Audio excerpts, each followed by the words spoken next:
So this is going to be multi-step molar conversion questions. When we look at this, again, this is what you have, what we have done so far. So you know how to convert all these into moles and vice versa. These are the three different molar conversions. So let's look at the first example. This one kind of comes back from our previous example of looking at how many moles would 140 liters of CO2 gas have. But now, if you watched the last video, I asked how many molecules would this have, right? So I just left the first piece of work in there from the last video. You notice that you cannot convert the liters straight into molecules, right? If you look at this triangle here, we can't convert the volume of a gas straight into number of things. You can't do that, right? There's no one step. There's a two-step where you have to convert to moles first, and then you have to go back to the number of things. So same for this one, you have to convert to number of moles first, and then use this mole to convert to molecules. So the first step is done for you from the last video. So I took 140 liters, set this up with the times division bar set up. I cancel out my units of liters because that's what I need to get rid of, and I need to acquire the unit moles. So then my final answer is 6.25 moles of CO2. That's just for the moles. To get to the molecules, then I need to do the next part, which is 6.25 moles, and I need to convert this to my molecules. So I need to get rid of moles, so I'm going to have moles at the bottom and molecules. So make sure you don't confuse this. I'm going to write up molecules. And I'm going to write my conversion factor. So since this is about molecules, I'm going to use Avogadro's number, 6.22 times 10 to the 23. And this is for every 1 mole. And I'm going to put this in my calculator and see what I get. So here's my calculator. Let's clear this up. So I have 6.25 times 6.022. exp for my exponent times 10, I mean, and then to the power of 23, and my answer is a really big number, and I can just click on this function, which will change into my exponential form. So my final answer here is that I'm going to cancel out my moles here, and my final answer is 3.76 times 10, and that's to the power of 24. And this is the number of molecules that I will have if I had 6.25 moles. So this one is a two-step question. Here's another one. If you want to pause the video and after reading this question, give it a try. What is the mass of potassium chloride if you have 4.0 times 10 to the 5 molecules of it? So you might want to pause this video. Alright, so here's the first thing you need to do is that you need to know that you're starting off with molecules. So molecules cannot go into mass directly. So this one you have to go to moles, and then after moles, then you have to use and convert to mass. Second thing you need to know, another skill that you need to know is, well, what is the formula for potassium chloride? So let's figure this out. Potassium is the symbol K, has a +1 charge. Chlorine has a -1 charge. So these two numbers, the ionic charges have to balance, and this one is +1, -1. So the ratio between these two is going to be, you have 1 potassium for every 1 chlorine, because this will just cancel off to 0. So this is your neutral compound of potassium chloride. Why is that important? Well, we're going to see why that is important in a little bit. So let's start off with molecules first. We need to convert molecules to moles. I'm going to write out what I'm given. So 4.0 times 10 to the 5 molecules.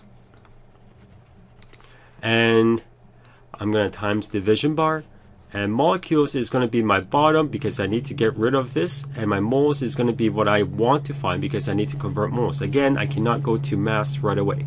My conversion factor here is, since I'm using molecules, that's Avogadro's number. So 10 to the power of 23. And I'm going to do this, cancel out with the molecules, and we're going to bring up my calculator. So 4.0 to the power of exp to the 5. I'm going to divide this by the Avogadro's number, 6.022 exp 23. My final answer is 6.64 to the power of -19. So my answer is 6.64 times 10 to the power of -19, and my unit is going to be my moles because this is what I got. Okay, so let me see if I can change the color of my pen here. So the next part is now I need the moles, this moles, and I need to convert that to mass, which is my grams unit. So in order to get that, I need to know what my molar mass is, right? Like how heavy is one of these compounds for every 1 mole. So I need to go into my periodic table and find potassium. So potassium, the molar mass of this is going to be, let me go double check this one. So potassium molar mass, I got 39.09. So let me write this down for you. So here, my potassium is going to be, my molar mass is 39.098. This is my grams per mole. And then my chlorine here is, let's see, 1 chlorine is going to be, let me just double check this, is going to be 35.45. So my chlorine here is 35.45 grams per mole. And I need the total amount of this. So if I were to add this very quickly, I think I would have 74.548 if I did this math correctly in my head. So that's the molar mass of this KCl. So why do I need this? Well, if you're gonna do the next conversion, we're gonna put all this stuff together. 6.64 times 10 to the negative 19. This is moles. I need to get rid of the moles, so I set up my times division bar. Moles is what I try to get rid of, so moles is going to be at the bottom. I want to solve for grams, right? That's what the question is asking. What is the mass in grams? So now, because we have this new conversion factor, this is my molar mass, I'm going to put 74.548 grams for every 1 mole. And I'm going to multiply this to my number of moles, and let me bring up my calculator, and you're going to see that 6.6 to the power of 19 exp negative 19. I wonder if I need to do negative 19. Oh, that's not it. Where's my negative sign? 6.6, there it is. To the power of, well, let me just clear this. 6.6 to the power of 19. Can I change this to negative? There we go. Times 74.548.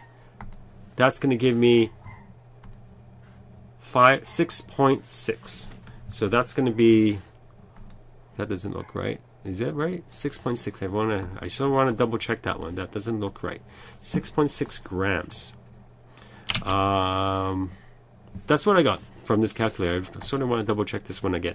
But that's how you do this in 2-step questions. So if I got this wrong, just comment on my video below, because I think my calculator kind of messed up there. The last question here is, how many molecules of CO2 gas would you have if it weighed this amount? So again, if you want to pause the video, give this a try, and then double check your answer. So the first step I need to do is that this is going to be given in grams, that's my mass. I need to convert this to moles, so everything has to go into moles first, then I can go into molecules. There's no direct path to go from grams to molecules. So if you can see how the unit analysis method work, you can actually set this up all together. So what that means is that if you want to follow along here, I can set this up by looking at my unit. So my first unit is my mass. This is my grams. I'm going to times division bar. I want to get rid of grams because that's going to change that into my, I want the moles, right? Because I want moles first. I can also set up another times division bar right after that, because now I'm going from moles to molecules, so I need to get rid of this moles. This is a second step, and I put moles at the bottom and molecules at the top.